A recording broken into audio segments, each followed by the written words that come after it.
Tiruchendur doctor Sivanthi Adithanar கல்வியியல் கல்லூரி உங்கள் எதிர்காலத்திற்கான சிறந்த தேர்வு. நீலகிரி மாவட்டம் உதகை அருகே உள்ள மாயார் பகுதியில் ஊருக்குள் புகுந்து நாயை வேட்டையாட முயன்ற சிறுத்தையை பொதுமக்கள் வீட்டில் அடைத்ததால் பரபரப்பு ஏற்பட்டது. இதையடுத்து சம்பவ இடத்திற்கு வந்த வனத்துறையினர் சிறுத்தையை கூண்டு வைத்து பிடித்து அடைத்து வனப்பகுதியில் விட்டனர். அந்த காட்சிகளை பார்க்கலாம்.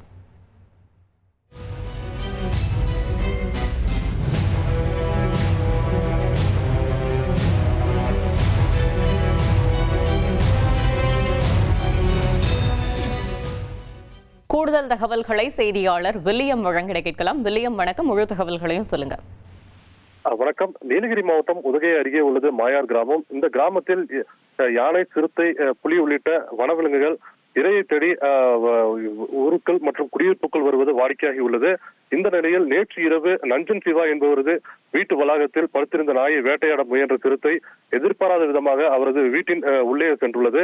உடனடியாக பின்பக்கம் வழியாக வந்த நஞ்சன் சிவா வெளிப்பக்கத்தில் கதவை தாளிட்டு பூட்டி உடனடியாக வனத்துறைக்கு தகவல் தெரிவித்தார். சம்பவ இடத்துக்கு விரைந்த வனத்துறையினர் யானை சிறுத்தையை விடுவிக்க முயன்ற போது உடனடியாக சிறுத்தைக்கு மயக்கூசி செலுத்தி கூண்டு வைத்து பிடிக்க வேண்டும் என ஒரு கோரிக்கையை அப்பகுதி மக்கள் விடுத்திருந்தனர். கோரிக்கையை ஏற்ற வனத்துறையினர் நஞ்சன் சிவா வீட்டு வாசலில் கூண்டு வைத்து நள்ளிரவு 2:30 மணி அளவில் அந்த கூண்டில் சிறுத்தையை பிடித்து அடர்ந்த வனத்துறைக்கு விடுவித்தனர். இதனால் அப்பகுதி மக்கள் தற்பொழுது நிம்மதி அடைந்துள்ளனர். தகவல்களுக்கு நன்றி வில்லியம். திருச்செந்தூர் டாக்டர் சிவந்தி ஆதித்தனார் கல்வியியல் கல்லூரி உங்கள் எதிர்காலத்திற்கான சிறந்த தேர்வு.